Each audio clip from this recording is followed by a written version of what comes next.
es importante el debate. Es decir, ¿por qué es esta transformación? ¿Qué es lo que había antes? Antes era el control, el monopolio de la discusión pública. Ahora es muy evidente de que estos intelectuales se manifiestan y aparece su manifiesto en todos los medios,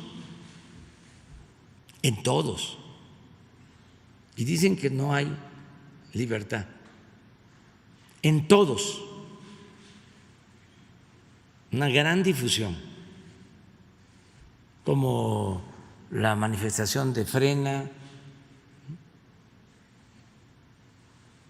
Solo se equipara con el amarillismo acerca del manejo de la pandemia, pero muchísima información. Ayer salió una carta donde les contestan a los intelectuales orgánicos, al grupo que encabeza Enrique Krause y Aguilar Camín, que eran pues los jefes de la intelectualidad durante todo el periodo neoliberal, los dos, porque ellos,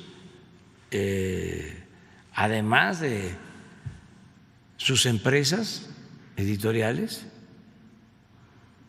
tenían mucha influencia en el gobierno y acomodaban a sus cercanos en universidades, en centros de investigación. O sea, eran padrinos en el mundo intelectual.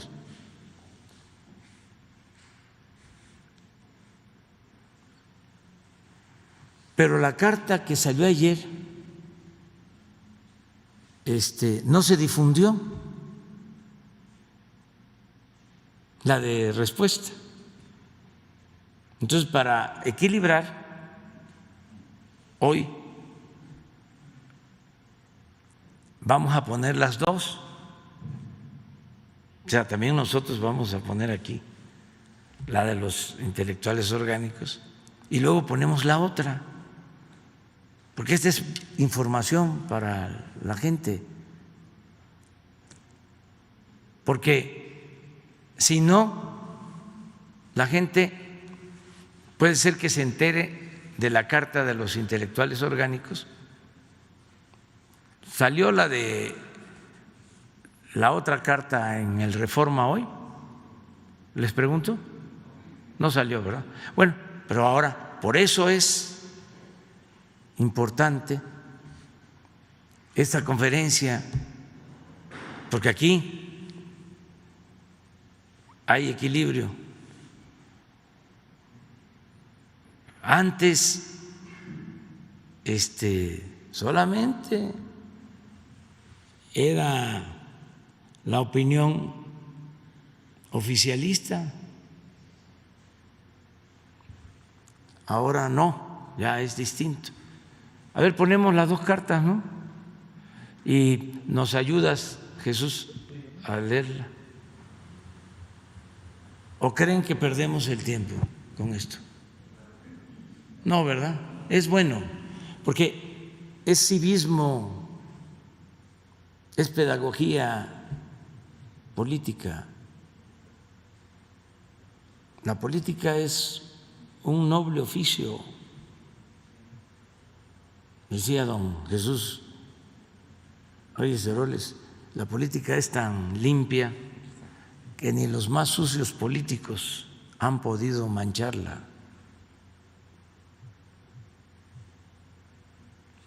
Entonces, vamos a darnos un tiempecito. O Ya está. ya está. Tú las lees, ¿no? Las dos.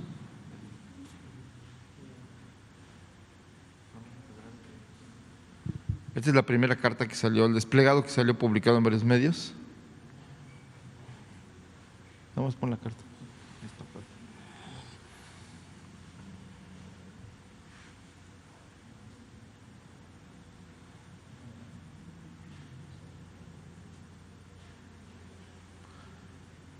Se titula En defensa de la libertad de expresión. Está firmada por 650 personalidades, intelectuales, académicos, gente del Grupo Nexos y de Letras Libres, y dice así: la libertad de expresión está bajo asedio en México. Con ello está amenazada la democracia.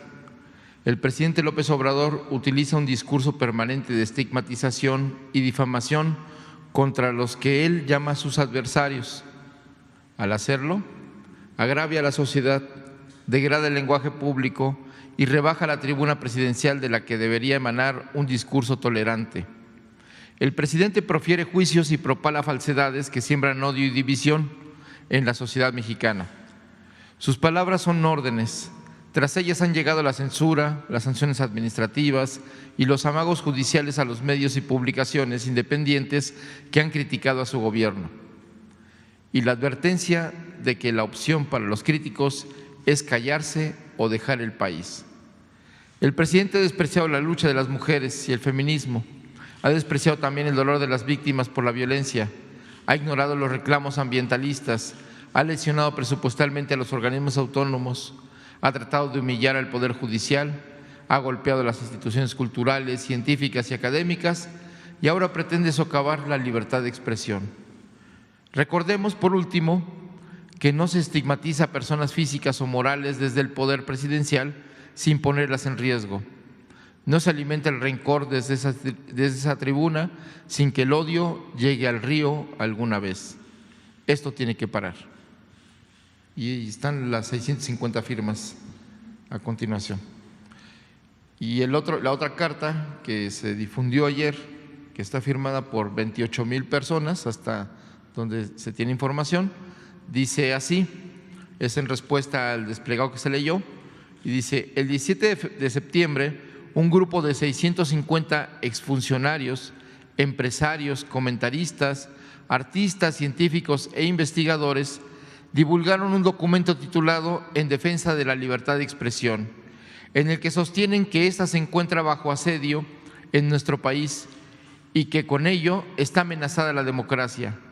Critican el discurso presidencial porque estigmatiza, difama, agravia a la sociedad, degrada el lenguaje público, rebaja la tribuna presidencial, profiere juicios y propala falsedades y siembra odio y división en México. Estas son citas del documento.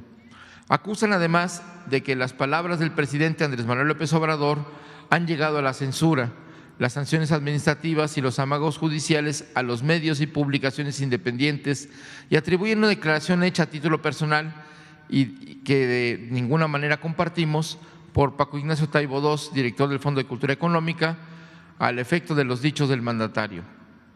Los firmantes aprovechan la oportunidad para denostar al jefe de Estado porque, según ellos, ha despreciado la lucha de las mujeres y el feminismo y el dolor de las víctimas por la violencia, ha ignorado los reclamos ambientalistas, ha lesionado presupuestalmente a los organismos autónomos, ha tratado de humillar al Poder Judicial y ha golpeado a las instituciones culturales, científicas y académicas. La amplia y libre difusión que ha alcanzado el texto de Marras niega de manera contundente su principal aserto, que la libertad de expresión está bajo asedio. En los más de 21 meses transcurridos desde el 1 de diciembre de 2018, nadie ha sido presionado al silencio por el Ejecutivo Federal.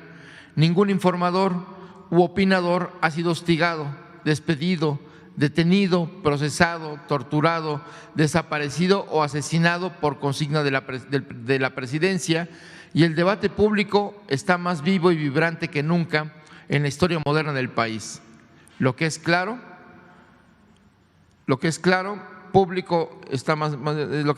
es que los firmantes querrían suprimir este debate, amordazar al presidente y reinstaurar el monólogo y la verdad única que imperó hasta hace 2 años bajo el corrupto régimen neoliberal y el aparato mediático oligárquico, en el que muchos de los firmantes aparecían como amos y señores del pensamiento, el análisis y la crítica, que imponía un monólogo legitimador de saqueos, violencia de Estado, corrupción, frivolidad y desaseo electoral. Estamos, pues, ante un exhorto que supuestamente llama a defender la libertad de expresión y que es, en realidad, un llamado a amordazar al mandatario más legítimo que ha tenido México desde hace muchas décadas. Los autores del desplegado no pueden demostrar un solo acto de censura porque no lo ha habido. Su único argumento es una sanción administrativa impuesta a una empresa editora de Nexos, no por lo que se publica en ella, sino porque falsificó un documento del Infonavit.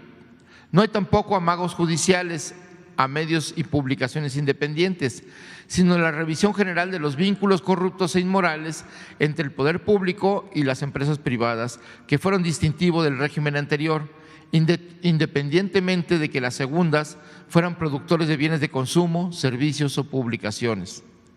Otro tanto puede decirse de organizaciones ciudadanas, entre comillas, que eran en realidad tapaderas para el saqueo del erario, el lavado de dinero y la privatización indebida de bienes públicos y de facultades y responsabilidades gubernamentales. Es sabido que algunos de esos membretes usaron como máscaras la filantropía, las causas de género, el ambientalismo y hasta la defensa de los derechos humanos, pero no por ello deben gozar de impunidad y mucho menos conservar sus privilegios indebidos.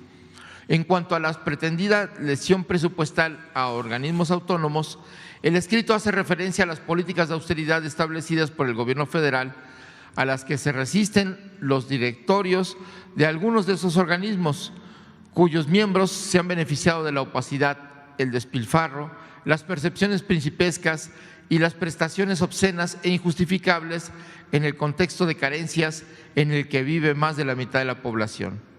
Quienes por décadas endilgaron adjetivos infamantes, despreciaron las luchas del pueblo, hicieron campañas de odio y descrédito en contra de los opositores, fueran candidatos presidenciales, campesinos en lucha, víctimas de la violencia o maestros en resistencia, quienes ensalzaron hasta la ignominia a gobernantes corruptos y criminales, hoy temen que el odio llegue al río. Una vez más, exhiben su elitismo y su desconocimiento del pueblo de México y su civilidad profunda. El perdurable repudio popular que padecen no es producto de las expresiones presidenciales, sino consecuencia inevitable de su deshonestidad intelectual y de su complicidad, obsecuencia y cortesanía para con un grupo gobernante que dejó al país en ruinas. Aún así, más allá de la repulsa ciudadana, no tienen nada que temer. En suma, la supuesta defensa de la libertad de expresión alegada por los firmantes del documento de Marras es, en realidad, un intento por sacar del debate la voz presidencial, expresión legítima de la mayoría absoluta de los ciudadanos. Sus quejas apuntan, en realidad, a acotar en forma ilegal e incluso golpista las facultades y atribuciones legales del Ejecutivo Federal. Sus quejas buscan recuperar los privilegios que han perdido y sus advertencias revelan el temor que tienen de perder la impunidad absoluta con la que varios de ellos hicieron grandes negocios al amparo del poder. Celebramos y defenderemos con convicción la irrestricta libertad de expresión que impera en el país y el Estado de Derecho que, después de décadas de criminalidad gubernamental, empieza a convertirse en realidad en México. Que los firmantes del texto comentado hablen con plena libertad y que no pretendan callar a nadie Su abusivo monopolio de la palabra ya terminó y no volverá nunca. Está. Ya sí, ya está más equilibrado, ¿verdad?